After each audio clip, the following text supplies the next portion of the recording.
Dear viewers, good evening to all of you. Today I would like to deal with active voice and passive voice. Under that, sentences of the following type. They start with they believe or believed, people think, people say, we know, everyone knows, like that. Some sentences start like that. And such type of sentences can have two possible passive structures. ఇప్పుడు దాకా మనం ఏం చేసాం, subject plus verb plus object tail అని అట్లా చూసుకుంటూ వచ్చాం. కానీ ఇది అట్లా కాదు. అవి ఉంటాయి, ఉండకుండా ఉండవు. కానీ దాని ముందు ఇటువంటి పదాలు ఉంటాయి అన్నమాట. అవి నిజ జీవితంలో చాలా అవసరం. ఒక గ్రామేరియన్, ఒక లింగ్విస్ట్, ఒక స్పెషలిస్ట్ ఇన్ లాంగ్వేజ్ అంటాడు, అసలు గ్రామర్ ఎందుకు నేరస్తున్నాం? గ్రామర్ కోసమేనా? దానివల్ల ప్రయోజనం ఉండాల. రిటర్న్లో కానీ ఓరల్గా కానీ కమ్యూనికేషన్లో మనకి అది ఉపయోగపడాలి. అందుకే ఈ గ్రామర్లు ఎన్ని పెట్టుకోండి, ఏ లాంగ్వేజ్ అయినా సరే. అందువల్ల నేను ఈ ఉద్దంకం కూడా వ్యూయర్స్ మోర్ దాన్ 50,000 అయ్యారు. రెస్పాన్స్ బాగానే ఉంది కాబట్టి ఈ వదలటం నాకేదో నేను అన్యాయం చేసినట్టుగా ఫీల్ అయ్యి అట్లా వదలకూడదని చెప్పి ఈరోజు ఈ మోడల్ కూడా టచ్ చేస్తుంది. ఇటువంటి సెంటెన్సెస్ డైలీ లైఫ్లో, కాన్వర్జేషన్లో, కమ్యూనికేషన్లో, ఓరల్ ఆర్ రిటర్న్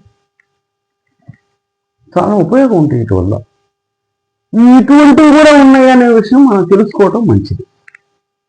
కేవలం సబ్జెక్ట్ వెర్బ్ ఆబ్జెక్ట్ అందరితో సరిపెట్టుకోకూడదు, అడ్వాన్స్డ్గా పోతా ఉండాలి మనం. అందుకే ప్రతి వీడియో జాగ్రత్తగా చూసుకుంటారండి. ఇప్పుడు కనుక మనం టైం స్పెండ్ చేస్తే ఫ్యూచర్లో ఉజ్వలమైన భవిష్యత్తు ఉంటుంది అన్నమాట. ఎందుకంటే మీకు తెలుసు ద ఇంపార్టెన్స్ ఆఫ్ లాంగ్వేజ్. ఇటువంటి సెంటెన్సెస్ ఇలా స్టార్ట్ అయితే వాటికి పాసిబుల్ స్ట్రక్చర్స్ 2 రకాలు ఉంటాయి అంటాడు. ఏ, బి. అదేంటి? ఇందులో ఉన్న ఒక సబ్జెక్ట్ని తీసుకొని అది ఇక్కడ రాసి తర్వాత టెన్స్ను బట్టి వెర్బ్ తీసుకొని బిలీవ్ అయితే బిలీవ్, ఇది పాసివ్ వాయిస్ కదా, బిలీవ్డ్. సే అయితే సెడ్, థింక్ అయితే థాట్, నో అయితే నోను. అలా రాసి టు బి అని రాసి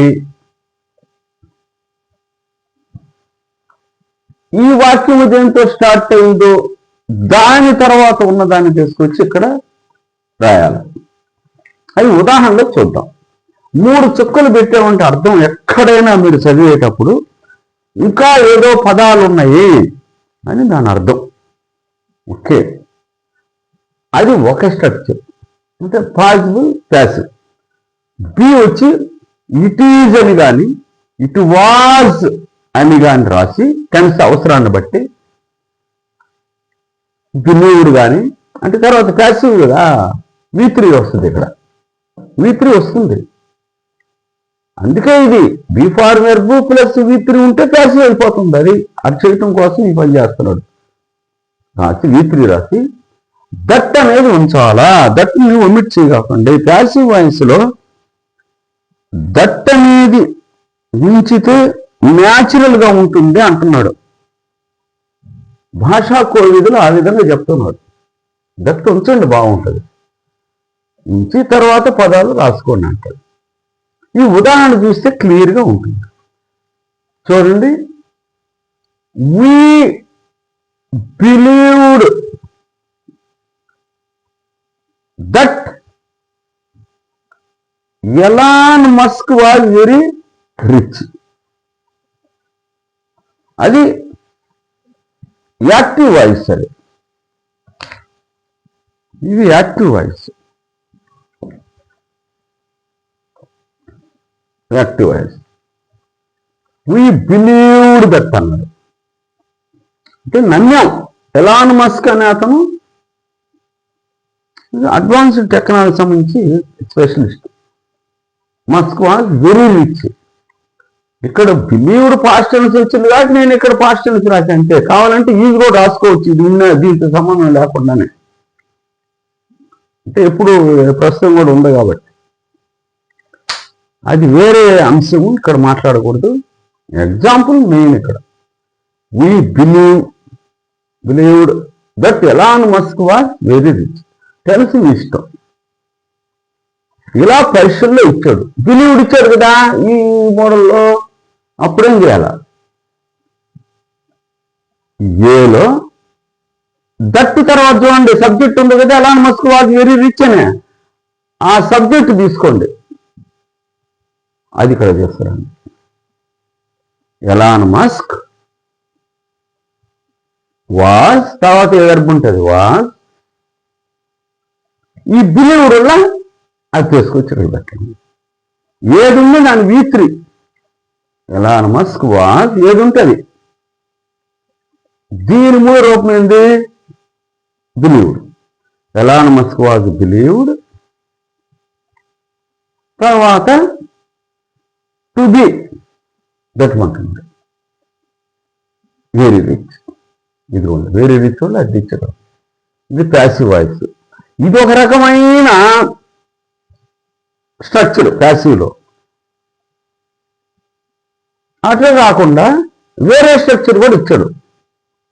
ఇట్ వాజ్, ఇక్కడ పాస్ట్ టెన్స్ కాబట్టి వాజ్ తీసుకున్నాడు. ఇట్ ఇది ఇక్కడ ఉందిగా, ఇట్ ఈజ్ కానీ ఇట్ వాజ్ అవసరాన్ని బట్టి. ఇట్ వాజ్ వాళ్ళు ఏ పదంతో స్టార్ట్ అయితే అది బిలీవ్డ్ కదా, అదే తీసుకోండి. ఇట్ వాజ్ బిలీవ్డ్ అంటే ప్యాసివ్ వాయిస్ వచ్చేసింది. బిఫోర్ వర్బ్ ప్లస్ V3 వచ్చేసింది. ప్యాసివ్ వాయిస్ అయిపోయింది. It was believed that.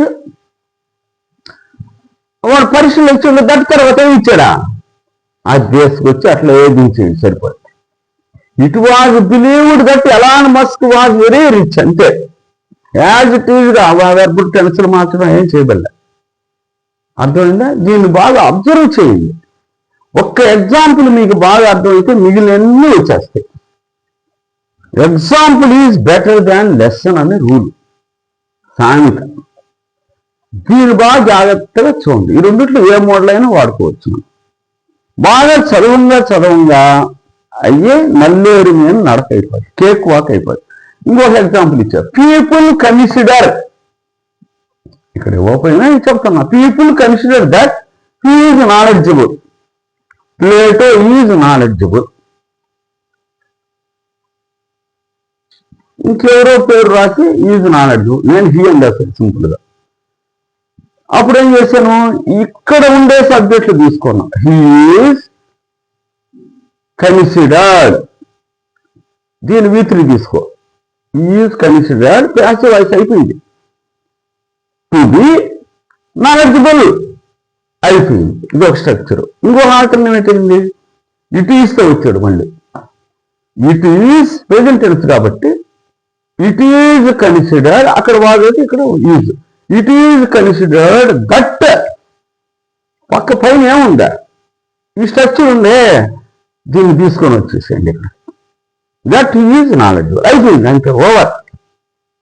ఇంకొక example, economist say that. Same మాట్లాడుతున్నాం. పీపుల్ అంటే ఓవర్ని అట్లా రాసేది, ఏదో ఒకటి రాయాలి. Economist say that India's GDP is increasing nowadays. ఈ రోజుల్లో భారతదేశం యొక్క గ్రాస్ డొమెస్టిక్ ప్రోడక్ట్, స్థూల దేశీయ ఆదాయం పెరుగుతూ ఉన్నది. అని ఆర్థిక శాస్త్రవేత్తలు చెప్తున్నారు. దట్ అంటే అని ఆర్థిక శాస్త్రవేత్తలు చెప్తున్నారు అని అంటున్నాడు. దీన్ని చేయాలి. ఇటుతో చేయాలనుకున్నాం అనుకో, నీ ఇష్టం ఏదైనా ప్రెజెంట్ టెన్స్ అందువల్ల ఇట్ ఈజ్ సెడ్ ఇంకా ప్యాసివ్ అయిపోయింది. బిఫోర్ వరకు ఇప్పుడు అయిపోయింది. దీని మూడో రూపం తీర్చాడు. ఇట్ ఈజ్ సెడ్ తర్వాత ఏం చేయాలి? ఇది ఉన్న ఈ స్ట్రక్చర్ తెచ్చిపెట్టండి. ఈ దట్టుల్ల ఈ structure. It is said that India GDP is increasing nowadays. అంతే సింపుల్. ఇటుతో అలా చేయొచ్చు. ఇక్కడ తమాషా ఏంటంటే ఇటు అంటే ఏంటి అని అనొచ్చు కొంతమంది. దాన్ని ప్రొవిజనల్ సబ్జెక్ట్ అంటారు. భాషకు అందం రావటానికి ఇటువంటి ప్రయోగాలు చేస్తుంటాడు. It is said. ఏం ఇట్ అంటే ఇక్కడ ఇటు ప్రొవిజనల్ సబ్జెక్ట్ అని, టెంపరీ సబ్జెక్ట్ అని. అంటే డిగ్రీ పాస్ అయిన తర్వాత ప్రొవిజనల్ సర్టిఫికేట్ ఇస్తున్నా టెంపరీగా. అది అన్నమాట ప్రొవిజనల్ అంటే జైలు అంటే డమ్మీ. అసలు రియల్ సబ్జెక్ట్ వచ్చి దట్ తో స్టార్ట్ అవుతుంది. That India's GDP increasing nowadays అనమాట. ఇది రియల్ సబ్జెక్ట్. ఇదేమో ప్రొవిజనల్. ఎక్కడైనా అదే. That India's GDP increasing nowadays is said అని కూడా అనొచ్చు. కానీ ఈ దట్టును తీసుకొచ్చి ఇంత పెద్ద క్లాజుని ముందుకు తీసుకొచ్చి చెప్పుకుంటా పోతే కొంచెం ఇంకన్వీనియంట్ ఉంటుంది కాబట్టి లాంగ్ క్లాజుని చివరి పడేసేసి నౌన్ క్లాజ్ అనమాట చివరి పడేసి ఆ ఇట్టు సింపుల్గా ఒకటి తెచ్చిపెట్టారు. ఇట్టు వల్ల చాలా ప్రయోజనం ఉన్నాయి. దీన్ని చివరి పడేసి దాన్ని ముందుకు తీసుకొచ్చారు. ఇట్టు ఉపయోగం అది బాగా ఆలోచిస్తే చదవండి దయచేసి. తర్వాత ఆల్టర్నేటివ్ మళ్ళీ ఇండియా జీడిపి. చూడు ఇండియా జీడిపి సబ్జెక్ట్ దాని తర్వాత సబ్జెక్ట్ తీసుకున్నాం. India GDP is said. ఎకానమిస్టే కదా, అందువల్ల మన ఇండియా జీడిపి సెడ్ తీసుకోండి, వేరే వెర్బ్ కాదు. Is said before verb E3 to be increasing nowadays. చూసారా, టు బి అనే ఒక ఇన్ఫినిటివ్ వచ్చింది ఇక్కడ. To infinitive. దాని తర్వాత కంటిన్యూస్ వాడేశారు. అంటే ఇన్ఫినిటివ్లో కూడా కంటిన్యూస్ ఉందనేది గమనించాలి. అందుకే బుక్స్ చదువుతా ఉంటే మనకి రకరకాల ప్రయోగాలు తెలుస్తుంటాయి. గ్రామర్లోని అన్ని రావాలంటే రావు, చదువుతా ఉండాలా. గ్రామర్ వచ్చి లాంగ్వేజ్ రాలా, లాంగ్వేజ్ వచ్చిన తర్వాత గ్రామర్ వచ్చింది. అది మర్చిపోకండి. ఓకే, ఈ జాగ్రత్త చూసుకుంటారండి. వొకాబులరీ చాలా ఇంపార్టెంట్. తర్వాత మాట్లాడతా. ఇది బాగా పరిశీలిస్తా, ఆలోచనాత్మకంగా థాట్ఫుల్గా చదవండి. మంచి కమాండ్ వస్తుంది. నిజ జీవితంలో చాలా ఉపయోగపడతాయి. ఉండండి. అంటే మిమ్మల్ని చాలా అడ్వాన్స్డ్ స్టేజ్ తీసుకొని వెళ్ళిపోతున్నా. గ్రామర్లో ప్రైమరీ, ఇంటర్మీడియట్, అడ్వాన్స్డ్. మీరు అడ్వాన్స్డ్లో ఉన్నారు ఇప్పుడు ఈ మోడల్స్లో. And I wish you happy and prosperous Bhogi Sankranti Kanuma. And I wish you also best of luck in your efforts, in your aims. Thank you very much for your being with me.